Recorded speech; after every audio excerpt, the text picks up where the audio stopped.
Ta-da. All right. So, hi, everyone. Welcome to A Great Start Shooting School's YouTube channel, because that's usually where these are going to go. Today, I have with me Jake, and I'm not going to destroy your last name. You say it for me, Jake. Boghossian. Thank you. Because I want to, it's like hors d'oeuvres. If I look at it, I can't read it properly. Yes, hors d'oeuvre, man. So Jake has been a guest with me before, and he's been requested to come back, and it'd been a couple months, so I thought I would give him a call. So here he is. So Jake, thank you for giving me an hour of your time this morning. What? An hour? What? I'm just kidding. Oh, all right. Well, hour and a half. We could go 2. Everyone always keeps saying they want long form, and I'm like, yeah, you're lucky to get me a attention span for 15 minutes. So there's that. And nobody wants to hear me drone on for that long. So an hour it is. I don't know. I've actually, like I told you, you've got fanboys on my channel. They actually follow you other places. That's sweet. That is sweet. Speaking of other places, I forgot to share my screen, so I could just pull this up fast. Although Jake is wearing his Walk the Talk America shirt. That's what WTTA stands for. And in just a second, oh, that was the wrong thing. Like, that's not the one I want, not the right button. Sorry, I pointed at the wrong side of my desk because I'm looking in the thing. Yeah, it's very challenging. All right. So for those of you who have not heard of Walk the Talk America before, I'll try to make this a little bigger so you can actually see this. But Walk the Talk America is Jake and Mike, and I'm assuming other supporting characters that are talking about bridging the gap between mental health and responsible firearm ownership. As you all know, every Saturday night here on whatever channel we're on for A Great Start Shooting School, I do Suicide Prevention Saturday. And Jake and company at Walk the Talk America are also trying to bridge the gap between gun owners and suicide and mental health. Jake, without do you have rights restriction. There you go. So do you have a better elevator pitch for Walk the Talk America before I continue on? You know, it's just to say that at our core, we're a suicide prevention organization because that's how Mike started it. But the ripple effects of people treating their mental, I'm trying to find a better way to say this because we fall into the binary of like mental illness or wellness. And it's like somewhere in between is just paying attention to what your mind is doing, right? So psychological functioning, I guess, is a good way of saying it. But the ripple effects of improving one's own mental wellness or mental fitness go far beyond just suicide prevention. It's, it's better parenting and improved relationships and better communication and, boss-employee stuff. I mean, like if you're healthy at your core, and that includes physical as well as mental, spiritual, psychological, emotional, then problems just disappear in your life because you're better able to navigate them. So we are trying to do that. And really what we're trying to do is bridge the gap. I always say that a lot, but bridge the gap between the two cultures, firearms ownership and mental well-being and healthcare broadly, even because so many gun owners are so skittish about going and getting care because they don't want to have their rights restricted if they say the wrong thing. And I totally get that. And I have a lot of compassion for that because a lot of people in my own field are, they become activists, and that's not okay. So we're trying to invite people in to get their own well-being taken care of. If you are too far, sick, then go get professional help. But if you're not, help yourself. And part of this is providing resources and information and education and all sorts of things, tidbits and insights to stay healthy and just stay out of my clinic. That's kind of what we want to do too. So. And there's only one Jake, and there's lots of people that need help. So there's only one Jake. So right. There's a little bit of that.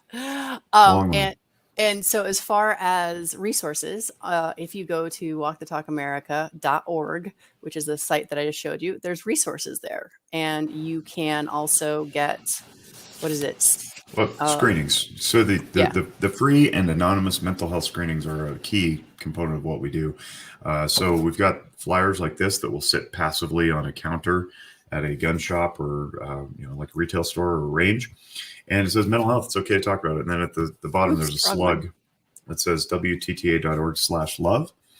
And then on the flip side, if you happen to be a retail store operator or owner or range operator, you can have one of your local clinicians or agencies stamp their logo on it.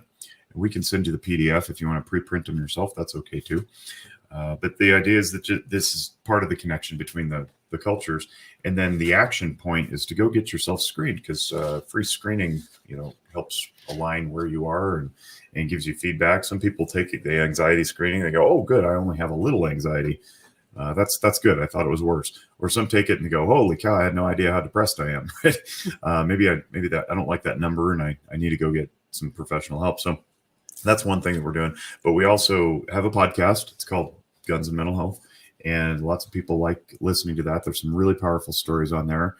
We try to end it with some hope and inspiration and an uplifting message at the end.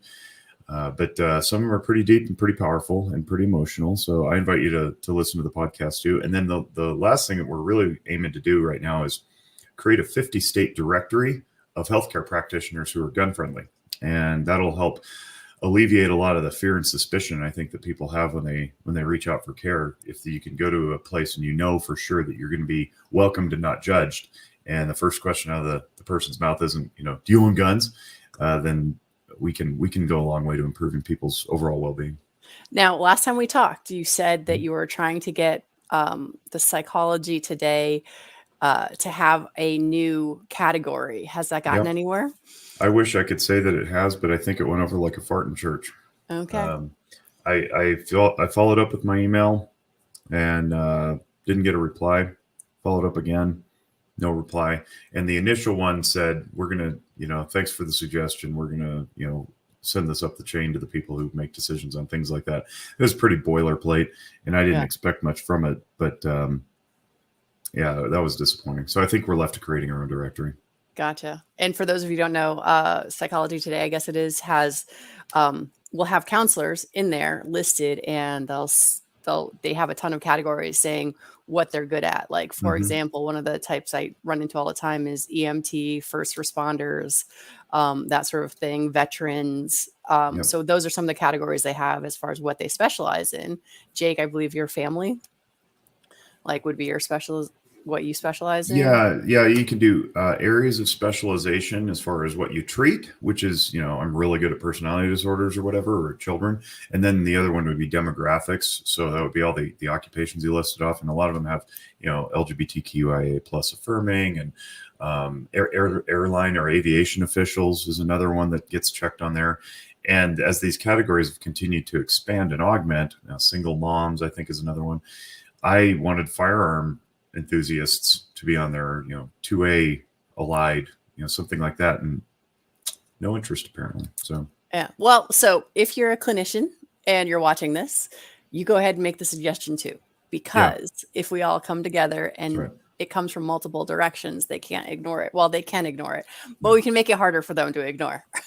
For sure. And in case anybody's wondering, the reason this is so important, the reason we want clinicians and practitioners to be gun savvy is not just because we want to push the message that everybody should own guns, which would be fine, but it's that with approximately 50% of all of America either owning a gun or living with one, our field can't afford to be ignorant about the culture. And yet we often are. We bury our heads in the sand. So we don't want to be pushing people away inadvertently just because of our own ignorance and asking poor questions, so that's why it's important to me, and I'm going to keep asking. Gotcha. That mouse problem is really a huge problem right now. For those of you just joining us, the technical mouse. She doesn't have rats running all over. No, my little mouse will not move. So I keep pushing the wrong button as I'm like, oh no, that's not where my mouse is supposed to be. So anyway, if you see me while Jake is talking, then that means that I hit the wrong thing again. So, all right. So we talked about fear, gun owners being afraid to get mental health, and let's be real. So many people, not just gun owners, are afraid of mental health as far as, if I'm going to counseling, I'm broken. Oh, we can't let anyone know that I went to counseling. So it's not just gun owners, but gun owners often tend to be more fearful of it because as a gun owner, it's true. I know people who say, I don't want to go get treatment because I don't want to lose my firearms. And for me, I was suicidal as a teen. I went to counseling long before I became a gun owner. And to me, I feel like you're broken if you've never been to a counselor, because it's just all of us have stuff. And this is the great thing about the resources that Jake was talking about. And let's see if I can share this without dropping both of us, but apparently not. I'm just going to not share. So those of you who go to walkthetalkamerica.org, click on the resources tab, and you can click on the free anonymous screenings and find out how are you faring. Because we don't always know. Our normal, my normal, is not Jake's normal. Jake's normal is not your normal. And so we really don't know unless we do something to assess it. So, yeah, I teased that intentionally. I dropped fear in there because I know that you and I show prepped a little bit to talk about that very emotion. But, let's spend a little time discussing why it is that people don't come in to seek help. Multifactorial, right? So it's not just one thing, but I do like to pick on my profession a little bit. So for as good as we are at being pretty warm and welcoming, once you're in the office, we have done a absolutely poor job of advertising and marketing ourselves and what we do over the last, 40 years or so. And what that created was a kind of a void. And into that void stepped the insta-therapy companies, Talkspace, BetterHelp, Good Therapy. There's a zillion of them. And they all say, hey, pay a subscription like you pay for a gym membership. Come in and get your mental health care as you want it, accessible on your time, et cetera, et cetera. And it's not researched. I'm not going to say it doesn't work, but the overwhelming anecdotes that come through our agency are that they tried it and it didn't work, largely because it was too brief and it wasn't deep enough. And it makes you feel good. I'll put that in air quotes for the listening audience. Can't see me. It makes you feel good, but it doesn't get you good. And if that can, if that makes sense. So my job as a practitioner is not to make you feel better. It's to get you better. And you obviously may need to take some steps along the way. And what these companies are doing is they're making $1 gazillion off of representing that they're helping, but they're not really helping. If they were, we wouldn't have a burgeoning mental health crisis in this country. So that's one problem, is that it's being done ineffectively. Now that represents as the most popular way to do it, right? Is to do it remotely, do it through the screen. And insurance companies love this, by the way, because they don't have to spend out money on their member benefits by you going into the clinic and me billing your insurance plan for it. So they love the pop-up startup companies. But speaking of insurance, there's another reason that people, don't want to go in, because they get the sense that they're broken or whatever, like you alluded. It's because we have to diagnose you with something. So unlike every other medical stripe, dentistry, pediatrics, optometry, primary care, in order to receive services from us and have us bill your insurance company to get paid for those services, we have to render a diagnosis. And the diagnosis is you're broken. Something's wrong with you. There's an illness. And then we have to create a treatment plan, and we have to have objectives to the goal to meet the treatment plan. And then when we're done treating, we can go, hey, you're done. Go ahead, depart, discharge. And then the insurance company says, great, we get to stop paying now. And there's a fight along the way about whether or not they should pay, right? So that's a big problem. There is no come in 4 times a year, pop the hood, check the belts and hoses, make sure you're doing all right, that we get paid for. So that results in a whole market economy of people who would rather just pay a subscription fee to somebody who doesn't have to do that. So that's a problem too. And then on top of this is the overriding cultural stigma of, oh, you're depressed, you must be unfit for duty, or whatever that is. Or my favorite is tough guys, right?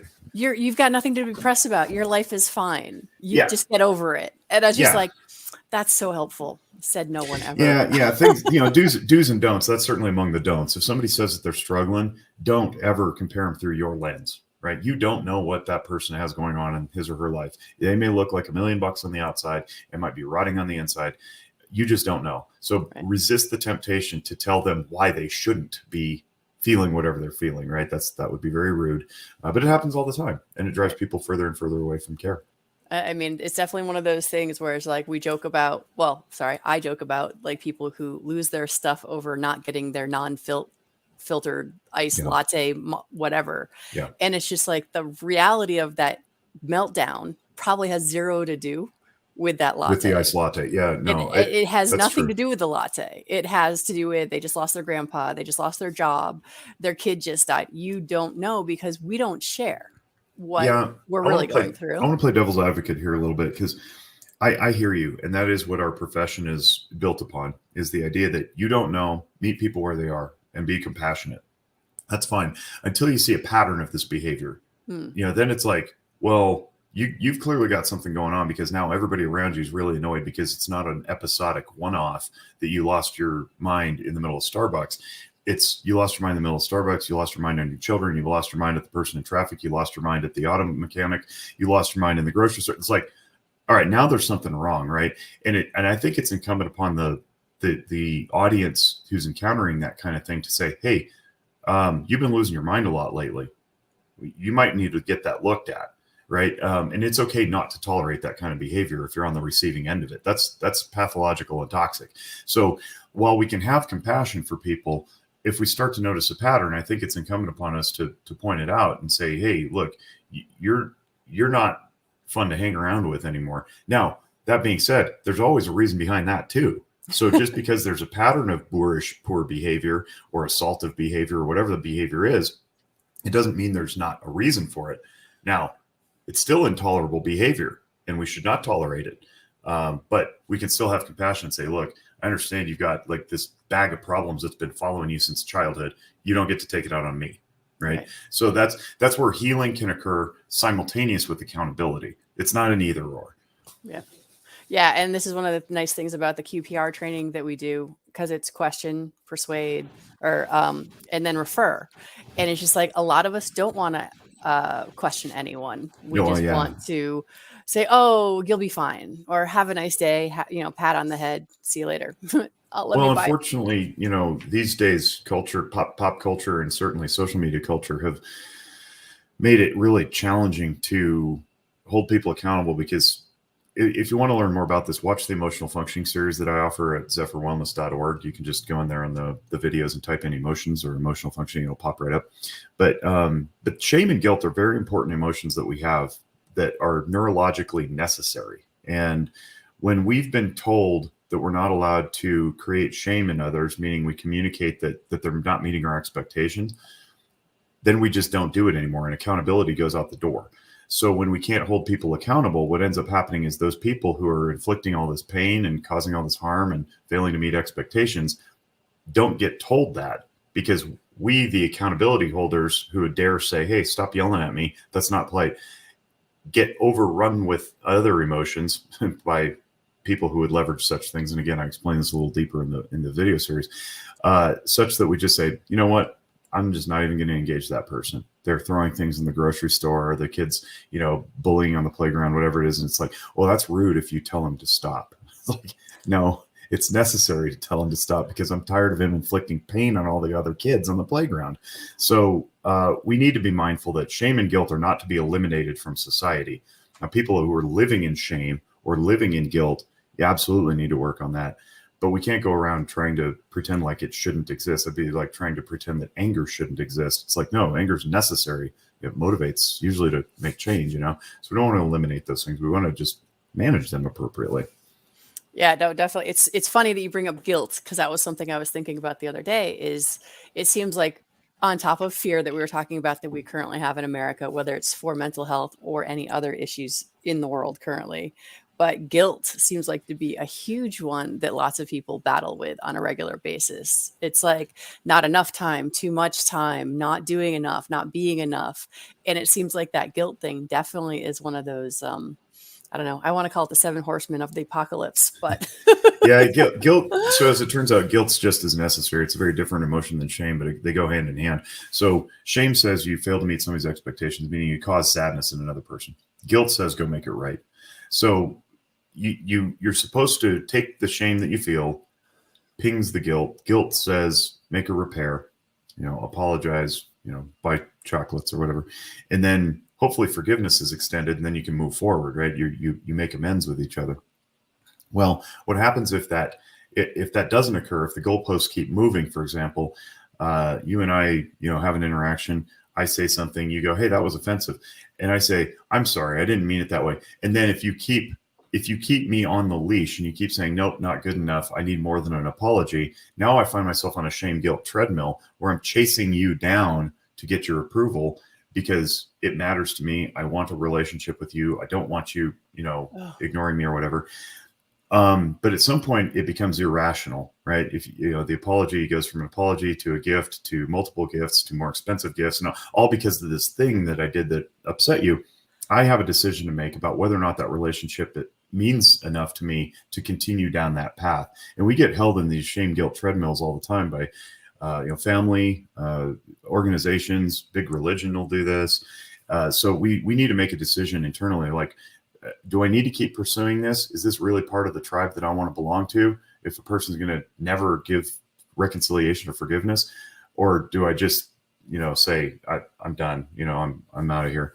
I'm going to go find another tribe.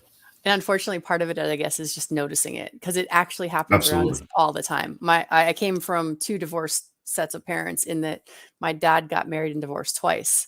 And luckily for me, my mom and dad were best of friends. And so I benefited from that. Unfortunately, his second wife, not so much best of friends. And I watched my poor brother get bounced back and forth, bounce back and forth. Oh, don't you love me more? Said one parent. Oh, don't you love me more? Said the other parent. And what is a kid to do in that? And I'm like, guilt, shame? Yeah, all of those things, because you just want your parents to love you, not make you be the one who they got to talk about. It requires a great deal of emotional strength to stand up under that and step off the treadmill, because you're going to get yelled at for doing it. Right. It's only going to escalate if it becomes a control thing. And we don't have to dive into that necessarily. Yeah. No, it was just one of those things where, stuff. I got to see it. And I can honestly tell you, my brother did a great job of stepping off the treadmill. And he has been happily married for many, many years now, and lots of kids, lots and lots of kids. That's great. So, all right. So, we talked about gun ownership. Oh, is that for wellness? Let's see if I can click the right thing so people can actually see. Oh, there it is. Yep. There it is. On the right so there. The one you're talking about is the emotional functioning one that everyone should go and watch. So I have one more thing to do today, I guess. Stack it up.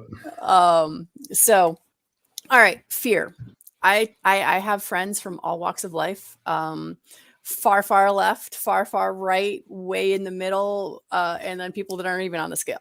However, lately I've been talking to everyone, and I'm just like, hey, what are you concerned about in America right now? And their answer is our polarization. They're like, we have gotten to be so polarized that everything is a hot button, and everything brings out anger and fear, and maybe even a little bit of guilt. I'm not even sure, but it's one of those things. What, for you as a clinician, where do you start dealing with anger? I guess is my question. Right? So that's a big question, right? Yeah. So there's a great YouTube series on emotional functioning with a guy who looks a lot like me and sounds a lot like me. No, but seriously, I'm happy to go over this. So we have 10 core emotions. Anger is one of them. Shame and guilt are another couple of them. Fear is one of them. And what you're describing here also leans into an emotion called contempt. Contempt is when we look down on people like they're not like us, and it creates this us versus them separate mentality where we've divided, and now we're condescending as well, right? So yes, often, very much so. In both directions, in all directions. Yeah, so here's the thing to take away from like, if you take nothing away from this other than this, please remember that emotions are neither positive nor negative. They're just informative. So the information that contempt brings us is that we need to separate. That's its job. Its job is to defend, usually when upon attack, because it's really hard to inflict pain on people unless you don't think they're like you, or you think you yourself are being hurt. So contempt is used for wartime. It's used for conflict. It's used for defense. And part of that defense is setting limits and boundaries to say, I'm not going to be a part of this anymore because you're not healthy for me. I'm not going there. Right. They're not respecting you. Okay. Bad contempt done reflexively, just like anger might be reflexive, or fear is, sometimes reflexive, and then we act out of it without thinking. When we reflexively act out of our emotions, we often do things we regret. So reflexive contempt is when we label people as if we know all that there is to know about them, and then act on that label. So what we're doing is we're stripping them of their agency to change. We're invalidating all that they probably are beyond what we think, and we're not allowing them to grow beyond the label. So let's say Republican, Democrat, right? That's a big fun one. People toss that around all the time, and they go, spoken like a true Democrat. It's like, yeah, do you know the person, or do you just know their avatar? That's a contemptuous statement designed to create separation in space. Okay, that's fine. You can have a barrier there. You can have a boundary. But do you know why you're doing it? Is it just reflexive ideology? Because that's not really super good idea. Because as you alluded before, right, you talk to lots of people across lots of political spectra, and most of us have something in common. I mean, in the gun community, the commonality is we like our freedom. The freedom to shoot, the freedom to defend, the freedom to hunt, the freedom to sport, all those things. And when you restrict gun rights, you're restricting liberties. Okay, that's a commonality, so it doesn't do any good for us to throw around words like libtard and, there's liberals that own guns, right? Right. There is a lot of them, actually. There's a liberal gun club. There's the LGBTQ gun clubs. There's liberal gun owners, and not all LGBTQ are liberal either. Many that I know are actually quite conservative. So we want to avoid these labels because it leads to the contempt, which leads to the polarization, which leads to the separation, which leads to the division, which then gives opportunity to big organizations who want to control people the ability to step in and do so, because they're like, see, you're all fighting. You can't get along without us. Whatever us is, it could be a professional organization for your association or whatever. It could be .gov. It could be public health authorities. That anybody at any time who has the opportunity to step in and say, you obviously can't figure it out for yourselves. You need us. And then what are we supposed to do? Make friends with the people we just got done slandering? Yeah, that's exactly how you're supposed to do. That's how you collectivize against people who want to control you, but not if you can't get out of your own way. So a lot of people out there saying, the division is purposeful, it's intentional, it's whatever. Maybe it is, but I don't really care. The result is that we're no longer a community, and that's a problem. Because when we're no longer a community, we don't trust each other, we don't rely on each other, and then we get into the problem of let's look at guns and mental health. I'm a gun owner. I got told by the NRA that doctors are out to take my guns, and they said to stay in their lane. Therefore, I don't trust doctors. It's like, your doctor might be a gun owner, and a really solid one too. Not like the I believe in the 2A comma but type of gun owner, but you just don't know if you've already decided in your mind what that label is going to be. So we need to get away from that. We need to see through people's outward representations and meet them where they are. Acknowledge that they're deeper than we probably want to admit. And really give an opportunity to learn and grow and develop. I mean, most people are deeper than the labels we apply to them. Without a doubt. So, yeah. I mean, tons of people are like, oh, Brooke, you're a Republican. I'm like, no, I'm actually not, but okay. Yeah. But this is just it is like you said, the avatar. Everyone always assumes, oh, you're a gun owner, therefore you must be a Republican. Mm-hmm. It's like, no, there's plenty of gun owners that are not Republican. But the other thing. Let me piggyback off that for just 1 second, because this might be illustrative. So when we do that, when we do the avatar thing, right? Gun owner equals Republican equals whatever conclusion I draw. And then you push back and you say, actually, I'm not. What the person who's doing the accusations has to do in order to meet reality where it is to acknowledge they were wrong. And we don't like that. None of us like that. Most of us don't. So this is something I'd invite the listening audience to do too, is practice noticing when you get defensive in yourself, because that's probably an area you need to examine. Because if you're not defensive, you're just like, hey, whatever, this is what I believe. You're open to challenge on it. And when you're open to challenge, you hold things loosely. If you hold things too tightly, especially beliefs and ideas, when those beliefs and ideas get questioned, it feels in the brain, and I'm pointing to my brain where the limbic system would be. It's our emotional center. It feels to the brain like we ourselves are being challenged or we ourselves are being confronted. And it's not. It's just the idea. But if you make that mistake of conflating what you think with who you are, when what you think gets attacked, your brain says, uh-oh, I'm under attack. And that's a fear response. So the fear then comes forward and says, look out, there's a threat, fight it. There's not a threat to you. It's just a threat to what you think. So we want to be constantly evaluating what we think and knowing why we believe what we believe. And then if it gets a challenge, we know why we believe what we believe, and we don't have to defend it. We can just be like, yeah, okay, whatever. I'll take in new information. Maybe I'll accept it. Maybe I won't. But I don't have to reflexively defend myself against something that's not real. Yeah, one of my favorite Jordan Peterson quotes is, imagine when you're talking to someone that they know something you don't know. Because we also often tend to talk, but then we're listening to wait for the pause so we can say what we want to say versus actually listening to what the person is saying. And this is why I love in teaching, when someone asks me a question, I'm like, okay, is this are you asking me this question? and Yes. re-say what it is that they're telling me to make sure I understand it in my words. Yeah. Because if I'm not engaging that way, then I am waiting for the pause to be able to say something. Yep. Listen to understand, not to reply. Yeah. By the way, I love that anytime Jordan Peterson gets cross-referenced with me, I accept that compliment. We got to see him live in New York just before COVID. That's cool. And have dinner with him in the same rrestaurant. Not with him, but it was still fun. It was like, look, there he is across there on the other table. Yeah, I'm fine if you say I had dinner with Jordan Peterson. What'd you guys talk about? Oh, not much. Yeah, we just my husband pointed at him from across there. Look, there he is. But anyway. Him. No, don't do that. We've got pictures with him that we do. That's have cool. That. That's super cool. Big hero of mine. Unwitting mentor he is. Yes. Well, I have a feeling he is for lots and lots of people. Mm-hmm. But yeah, he's actually one of the few long form YouTube things that I will actually watch. So to me, there's an example of someone. One of the first times I ever saw him was Jordan Peterson versus Sam Harris. And it wasn't versus, but theologically they have two separate belief systems.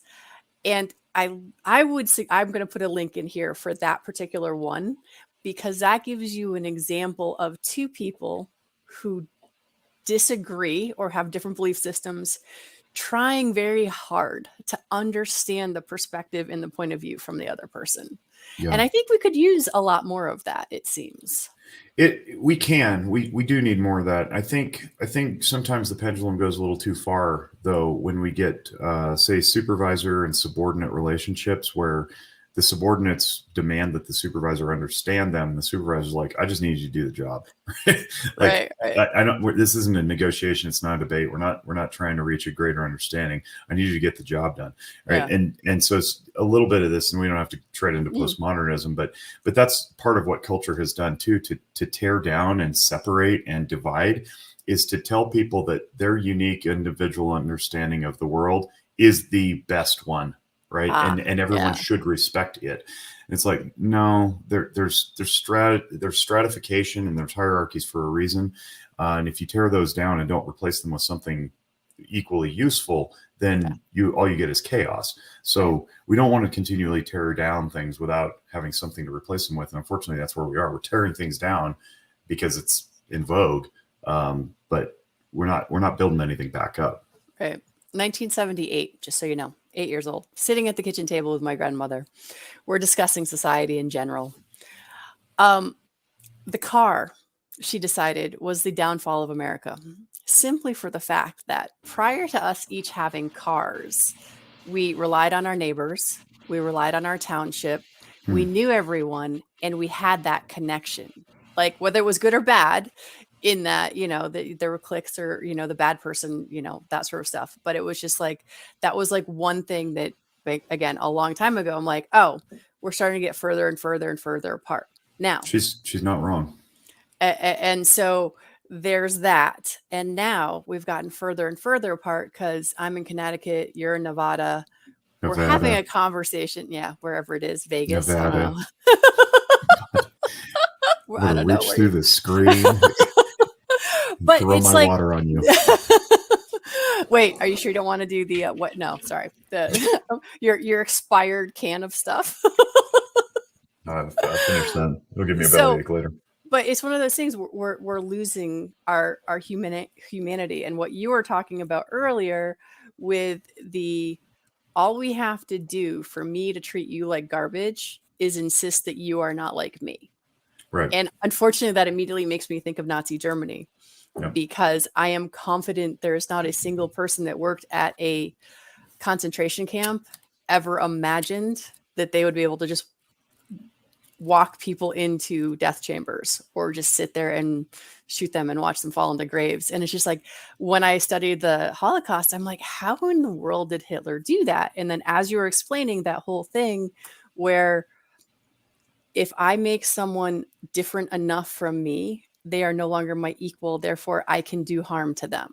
Yeah. And so it's one of those things. And also back to a Peterson reference, the Gulag Archipelago, just like people don't know what they're capable of. And they're like, oh, I would never have been a guard at the concentration camps.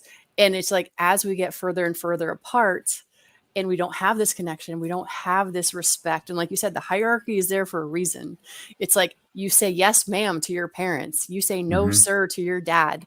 You treat people with respect due to their age and whatnot. Whether they're smarter than you or not, that has nothing to do with it. It's we need that hierarchy. And yeah, with everybody throwing the baby out with the bathwater, it's just like, oh, it's a little bit rough. It's a tough balance to continue challenging authority while wanting to respect it, right?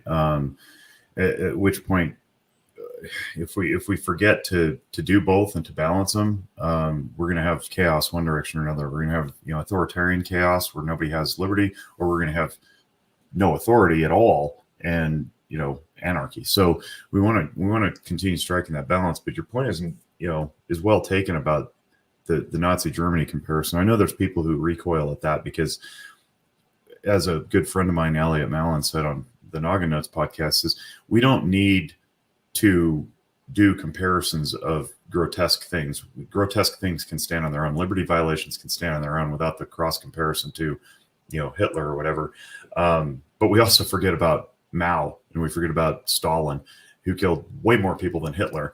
And we just want to make sure that we're paying heed to the patterns and trends that emerge. The othering of people who didn't take a vaccine, the othering of environmentalists, the othering of any group, right? If you throw them into a category and label them, it makes them more likely to be condescended if you were ever to be in charge. I mean, I dealt with this with my own professional community, which is absurd to think, but the marriage and family therapists at one point in the state of Nevada absolutely did not want professional counselors to be licensed. And then when they did get licensed, they did not want them to treat couples and families because they saw it somehow as a threat to their occupation, as if there's not enough hurt to go around. Nevada's been dead last behavioral health for forever and ever.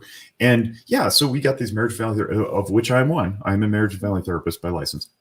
I'm no longer part of the association because the association was saying garbage like this, that there's threats to the profession from other professionals. Like the psychiatrists in Texas, for example, they did try to eliminate the marriage and family therapist license, I guess so they could all work for them or something. They lost in court, so it's not a threat anymore. But the point is they continue this fear-based garbage that separates. And it's like, this is why clinicians like myself cannot get into network with Medicare.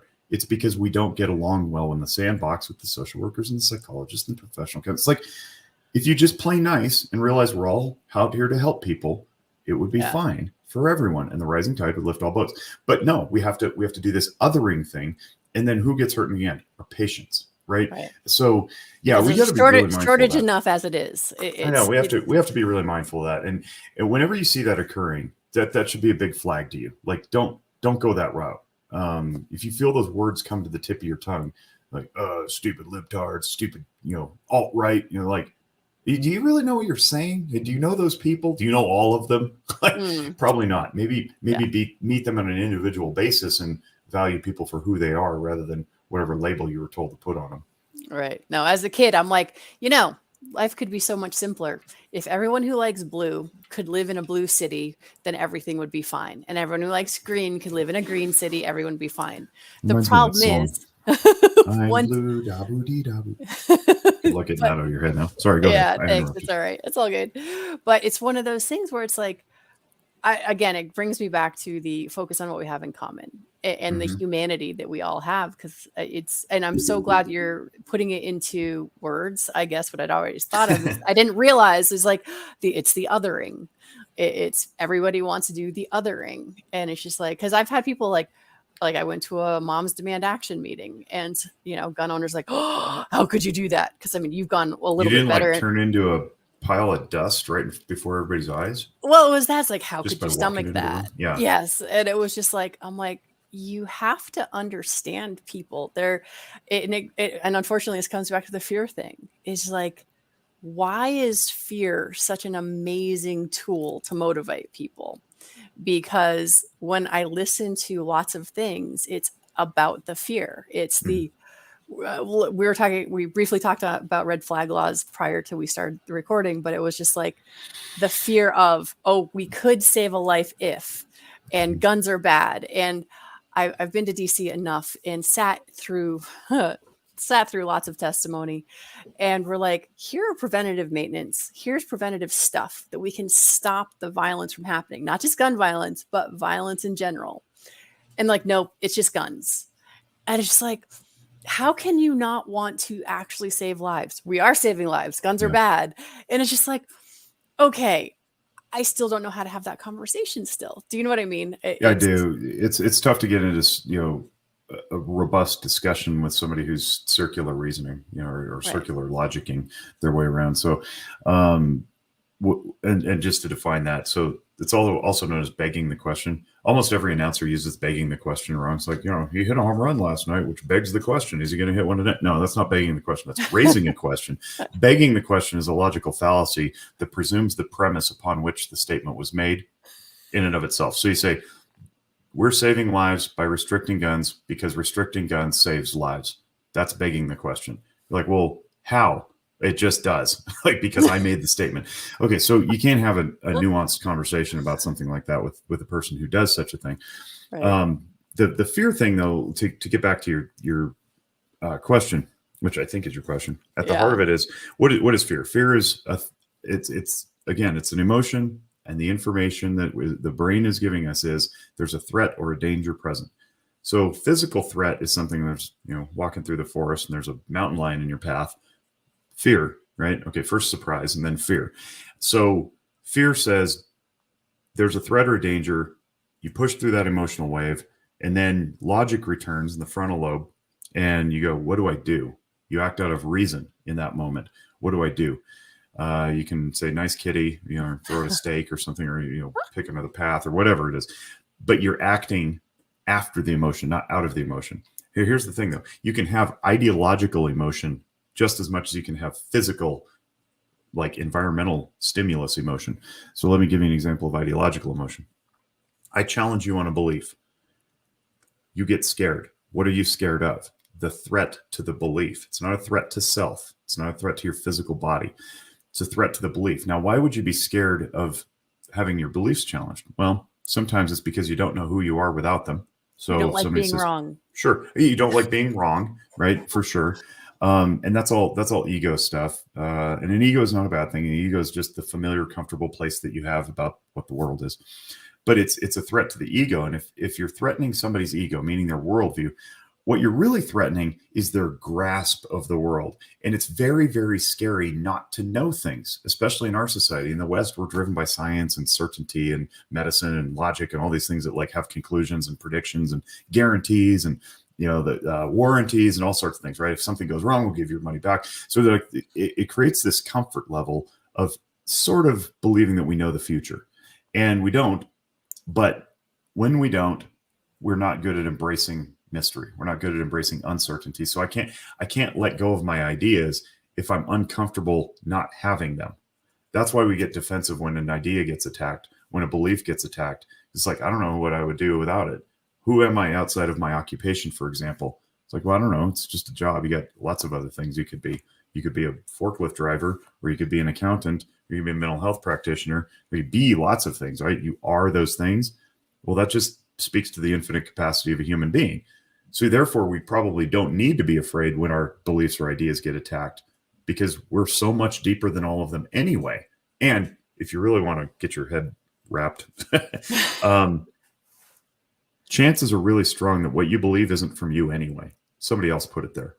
Starting from little tiny baby stage all the way into adulthood. How many beliefs, how many views of the world do you have that you actually challenged, wrestled through, and concluded on your own are actually yours? And then of those, how many of those would you be threatened if they got challenged? Probably not many, because you did the legwork. It's the stuff that you didn't do the legwork on. When somebody challenges it, that you get reflexively defensive and fearful because you haven't concluded what it is that you need to conclude. You're acting out of somebody else's belief. Your parents told you that this demographic is bad, or that behavior is good, or whatever it is, right? And when that thing gets attacked, you go, no, and your fists come up. It's like, well, was that really yours, or was it from somebody else? And that sounds like somebody else. What are you defending? Yeah, it sounds like insecurity. For sure. Yeah, is what it sort of is boiling down to in my brain. And insecurity is not a bad word either. I think we need to get used to the idea that like Kanye said, we're all insecure. I'm just the first to admit it. We have insecurities, and that's okay. What we want to do is turn them into securities. We want to analyze them to the point that we get not insecure anymore, right? Yeah. But the only way to do that is let go of what you think you know and receive new information.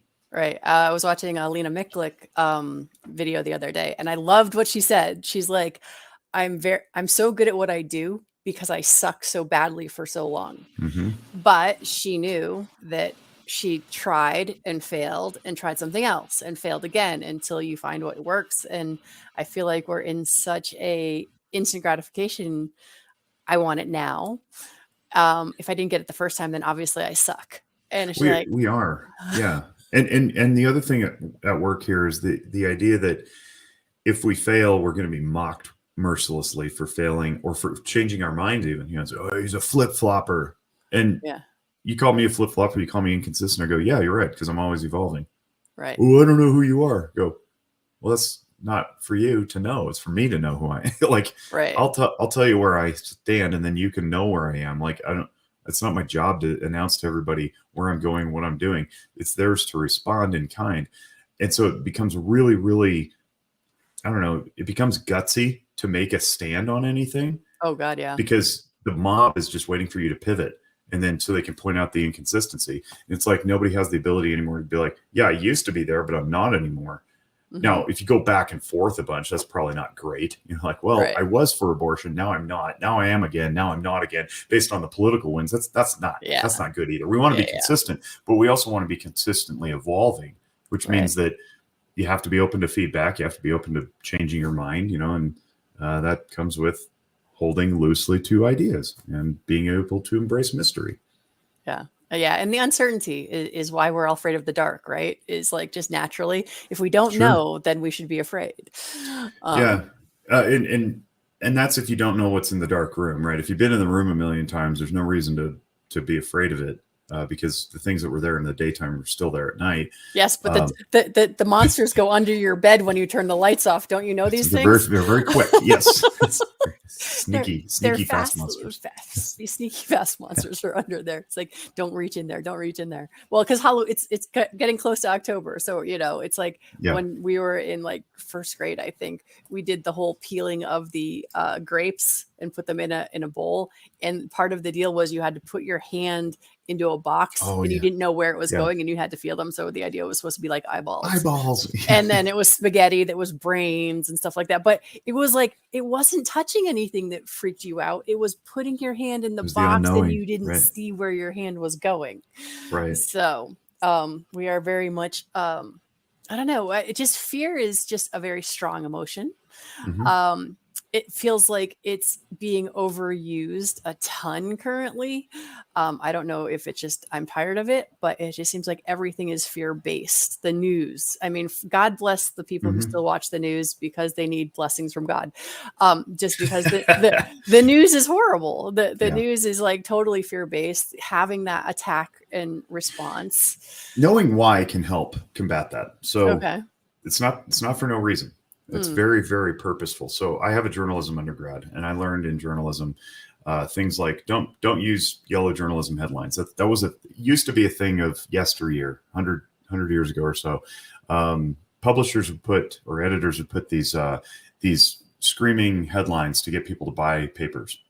Okay, now that's all we see: screaming headlines. And they're sensationalized and they're ridiculous. And I just saw one. I actually retweeted it this morning with a joke because literally last night I canned some banana peppers from our garden, and I took a picture and sent it to some friends. And then this morning I see somebody posted a screenshot of a Canadian magazine, online mag, that says gardening, canning, and other alt-right behaviors you should be aware of.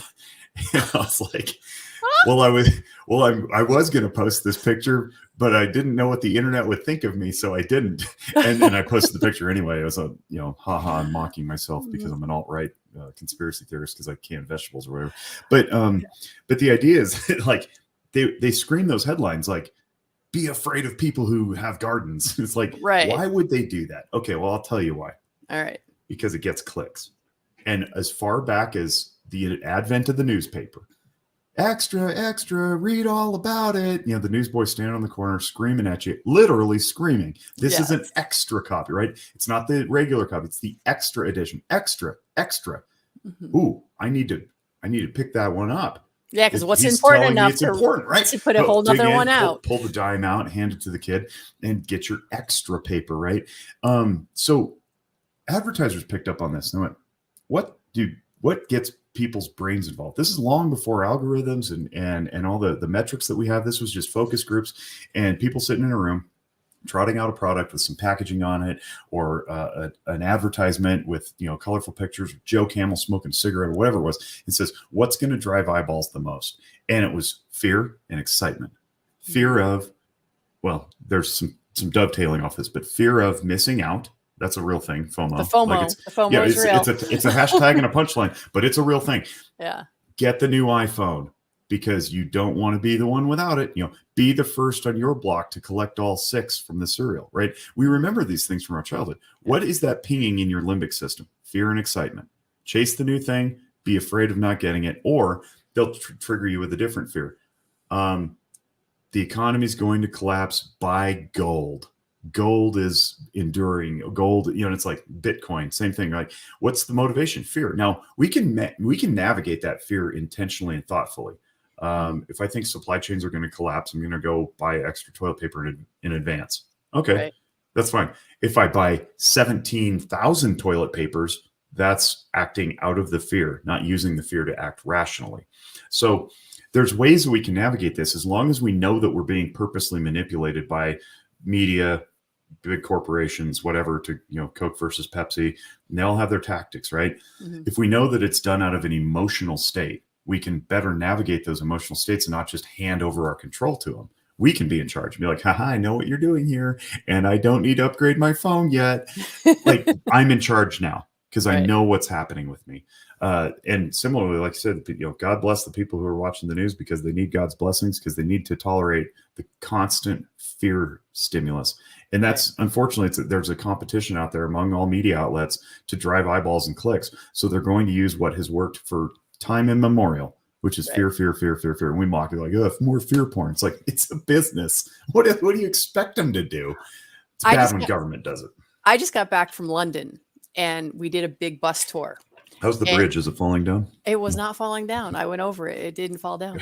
Although it was funny because we did learn the bridge that we think is London Bridge is not. It's Tower Bridge. So anyway, well, we did go on the Big Eye.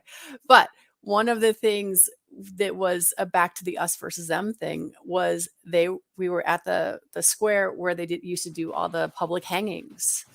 And they were talking about how the public hangings were like the favorite, like Saturday Night Football now, right? Mm-hmm. Everyone couldn't wait to get into the public hangings. And there was parties and dinners, and it was, they were upset if there weren't people getting hung.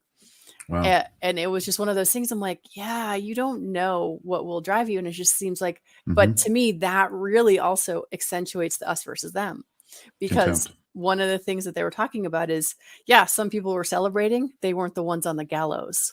Yep. That's right. And it's just, And you don't know, there's so much written about this across time about what we need to be preparing for and expecting and looking for, the patterns, things that government officials say, things that corporate executives do. And we're just, it's like Rome all over again. We look back and we're like, how could they fall for the bread and circuses? It's like, you're watching Netflix while consumer price index is being manipulated. Like, are you serious? Like, you're glued to Sunday football when the cost of gasoline is crippling you. Like, right. What do you mean? You can't mock the Romans. It's literally happening right now. You want to go do something, go vote, go run for office yourself, do something that takes a sacrifice instead of, posting about it and closing your phone down.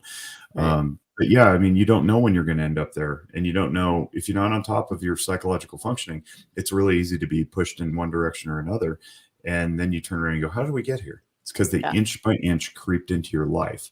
And there is no big they. It's all they. Like, it's right.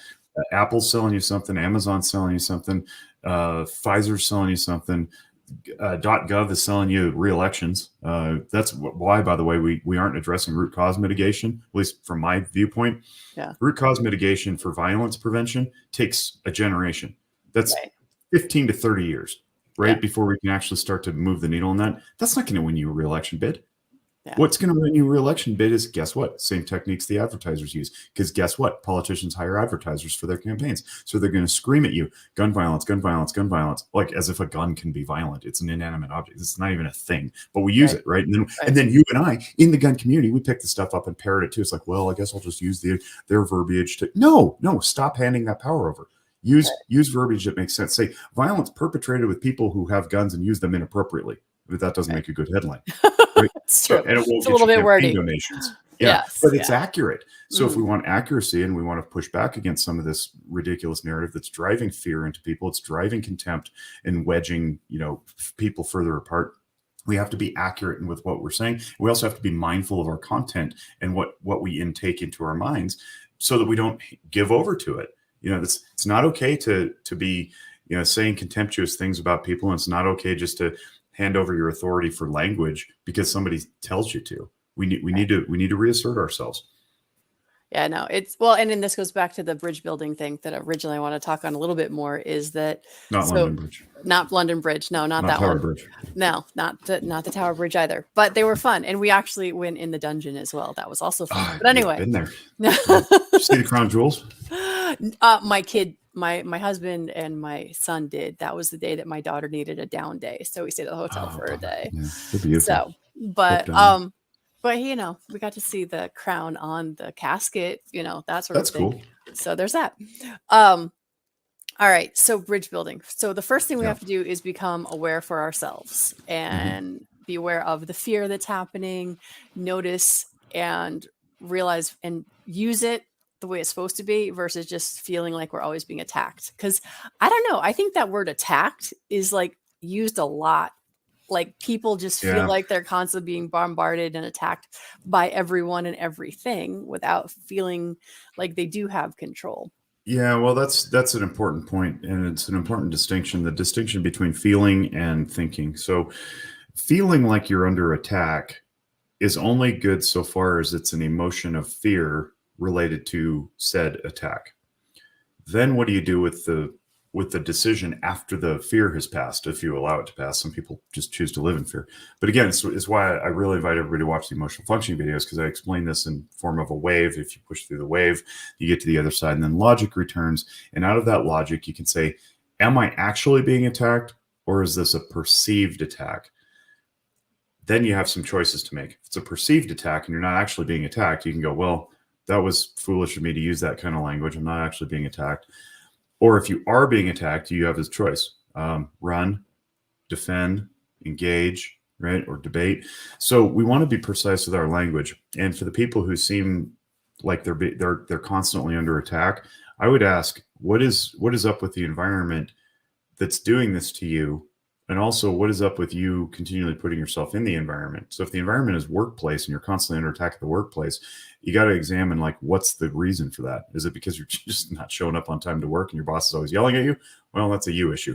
But if it's because you're being harassed because, some dude can't keep his trap shut about your clothing or whatever, that's something actionable. And you want to use that emotion legitimately to take action so that it stops, right? And if you go up the chain, you go through HR, and the harassment doesn't quit, leave. You leave your job, right? And you file a lawsuit, you hire an attorney, whatever it is, right? So you still have options, but the options come from the logic zone. Christian Conte, who is a big friend, a big influence in my life, and a dear friend, Conte is his name, and he's got a great book out called Walking Through Anger. If you want to learn more about this stuff, it's about yield theory. Yield theory has 3 components: listen, validate, explore options. You have to do them in that order. So when you listen, you can listen to somebody else, you can listen to yourself, hear what's really going on. Then validate is the second one. Validate just means to make real. It doesn't have to make sense except from their perspective. You say, it makes sense to me that you would feel this way. Even if you can't understand it, it does to them. It makes sense to them, right?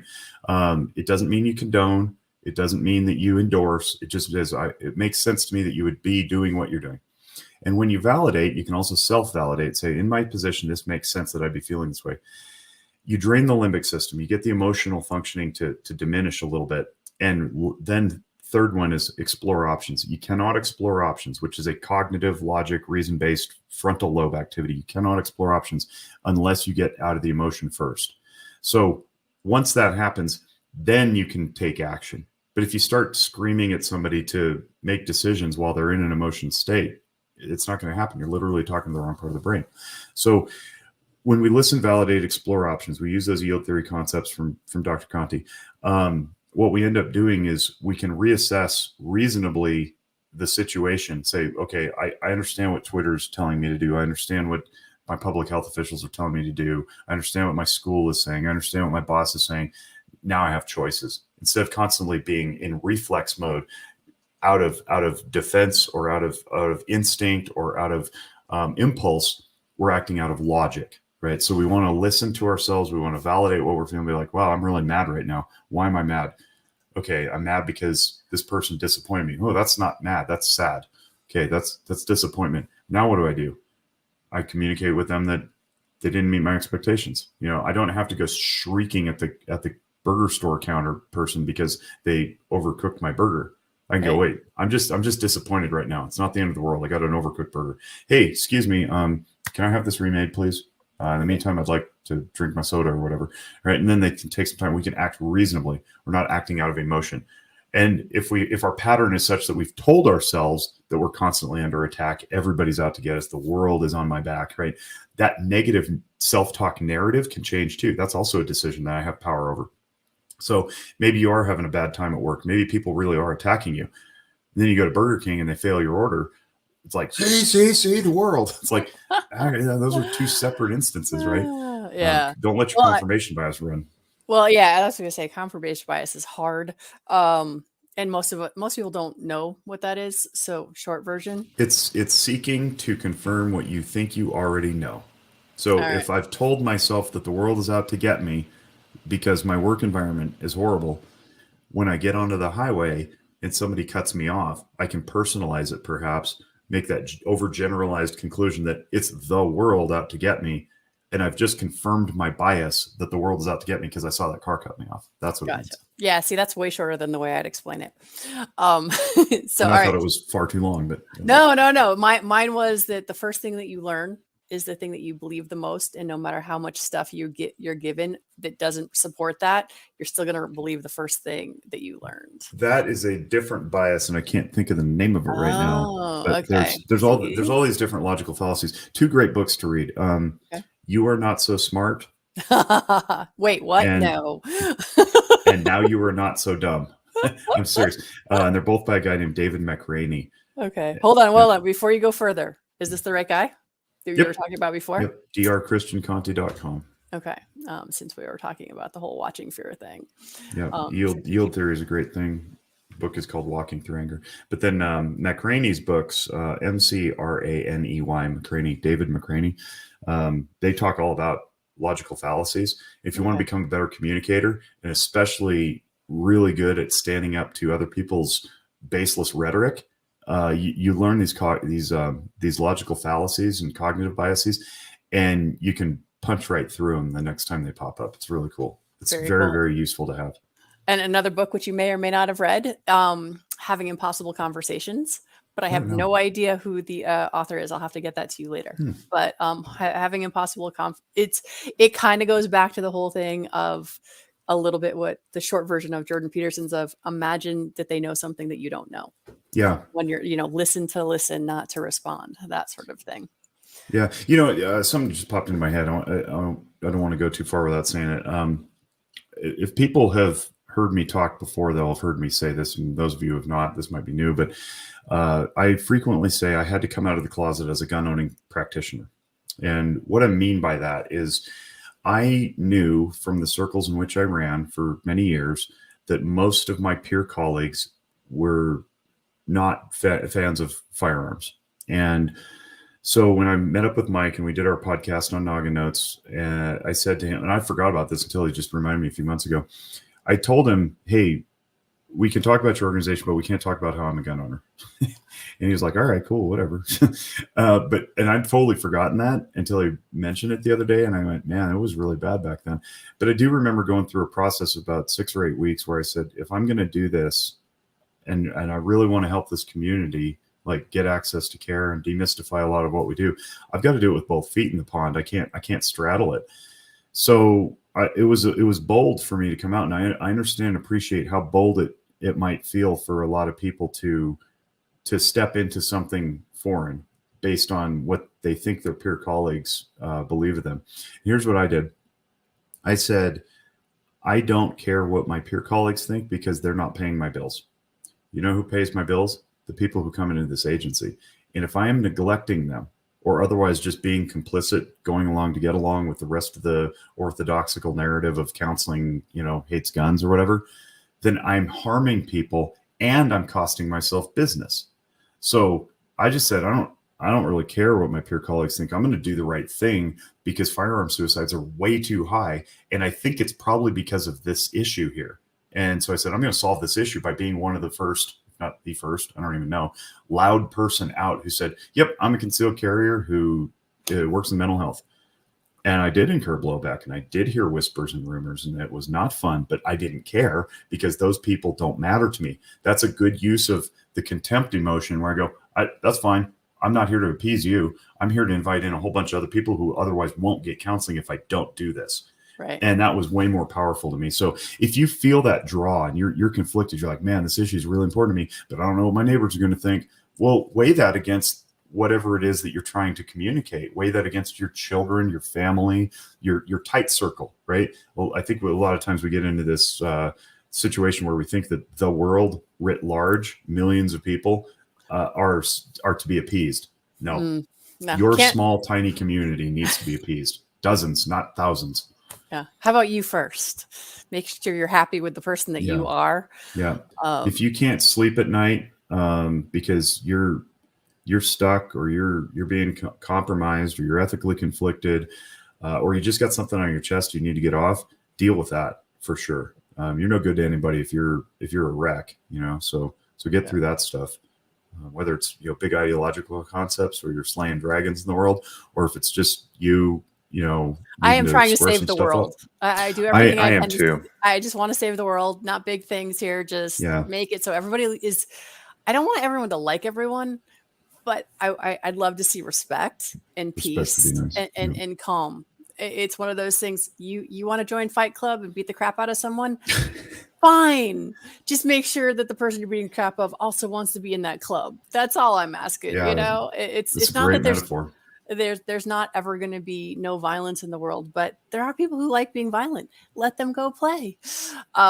It's consent matters. Yes. So, all right, sir. Well, I've taken over an hour of your time. I know you have something else you're doing right after this. You didn't take it. I gave it to you. All right. Yes. I appreciate that. And as always, it's great chatting with you. Yeah. Is there anything else before we wrap up and go? I think I'm gonna have to bug you for I think I wrote down most of the books and everything, but I'll check in with you on that. Yeah, I mean, just probably the last thing to take away, apart from the emotional functioning videos, is and it's related, is if you're well, whatever your definition of healthy is, if you're well and healthy and you got no bitterness and you got no complaints, you're more likely to not fall into these traps of suicidal impulse or violence or just neglecting important things in your life, whether that be good diet or even your own children, right? Like if you're mentally well, if you're physically well, and you're taking care of those things, you're maintaining them, then the suicide issue just goes away. The violence issue just goes away. It's incumbent upon the individual to look within his or herself and say, I need work in these areas. I'm good in this other area. I'm excellent over here and can give back, right? And be honest. And that, of course, combats fear, or you have to combat fear to get through that. It's hard to look in your own mirror sometimes. But if we can do that, this whole conversation about suicide and taking other people's lives or taking your own life or self-harm, falls by the wayside because everybody's healthy and functioning. That's why I'm so insistent on getting people to watch things like, mental health YouTube videos, emotional functioning. Because if you can take this information and go improve your own world, then you stay out of my agency and I get to work myself out of a job. That would be great. I wouldn't mind going and working for Home Depot to pay the bills if it meant that I'm working with healthy people. So that's what I want to do. I want everybody to take this on, do it themselves, be healthy, be well, and then invite others to join you along the way. And if sometimes shit happens in life, right, and you need professional psychotherapy, that's fine. We'll be here for that. But I don't want that to be the default. Right. Be the light you want to see. Yeah. Sorry, I just Something can't like help that. it. Yeah. Well, I mean, yeah, there's so many things. So Or the change you want to see in the world. Well, I mean, to me, it's like, if I want people to treat me with compassion, I need to be able to treat them with compassion. If I want to be understood, I need to be able to understand someone. It doesn't mean I have to. Yeah, it's like I don't have to agree with them, but I can at least try to attempt to understand. So yeah, compassion's big. Stay off Twitter. Yeah, no, I don't do it. I'm taking a sober October, actually. So there's, the sober October, you give up your favorite substance or whatever. I'm giving up Twitter. I'm going to go dark because to me, it's the most intoxicating thing in my life. And I'm going to go dry and see how that works. Twitter has been very, very edifying to me. It has been very useful. And I love the people that I've met. I made really good friends that I never would have otherwise seen. I've had influences that I never would have otherwise had. And I'm very, very proud and grateful for that. But I think it needs a break. And we'll see when November rolls around if I even go back. Gotcha. I've given everybody ample opportunities to connect with me outside of that. So we'll see. But the constant stream of screamy headlines has taken a toll on my own psyche. And I do this for a living. So if it's doing it to me and I notice the negative impact, chances are pretty good that other people who don't practice this every day, day in and day out, are probably impacted as well. So be mindful of that. I'm not saying you all need to quit social media, but think about it. Well, or make sure that you're asking the 3 questions: listen, validate, and explore your options, to check in with yourself to find out how things are truly affecting us. Because I definitely feel most of us are at the point where it's like, oh, this next one slapped me in the face, and that one slapped me in the face. And then it's like, wait, what does this really mean? Totally. What could this really mean? That was the Tony Robbins thing, is what could this mean? Just, give yourself a moment to ask the question of, oh, wait, what is this really? So, and if you forgot what those things could be, go back and watch, because you can just hit the rewind button, because Jake covered most of them. Right. So, all right, sir. Well, thank you again for your time. Thanks, Brooke. Whenever this airs, I'm sure there'll be comments and questions for you. It's going to be Saturday night, which I know is your sacred Saturday night. It's with family, not on YouTube. I miss having the comments. I might have to carve out a time to do it live. So, do it live. We'll do it live. No. Well, no, but so here's the thing. This one is coming up this Saturday. So it's going to be posted up on Saturday. And I will be there to moderate it. Like, I'll be answering people's questions, that sort of stuff. So I'll be able to give you the questions if you want to know, or go in and answer them. If for some reason you have a break in your family Saturday night from, I don't know what time it is. It's 9 Eastern. So Saturday, you're probably having dinner. We will be up at the cabin, actually. We're going to be camping this weekend, so I will not be available because we don't have cell reception there. But good for you. I so wanted to go do one of those vacations where, like, just nothing gets through. It's just it's fall break for the boys. So fireplace, all that good stuff. So, all right, sir. Enjoy your weekend. And thanks again. And I got to get my mouse to move to click on the stop broadcasting thing or end thing. So bye, everybody. Oh, my mouse is being so difficult. It's not really, for real. It's me.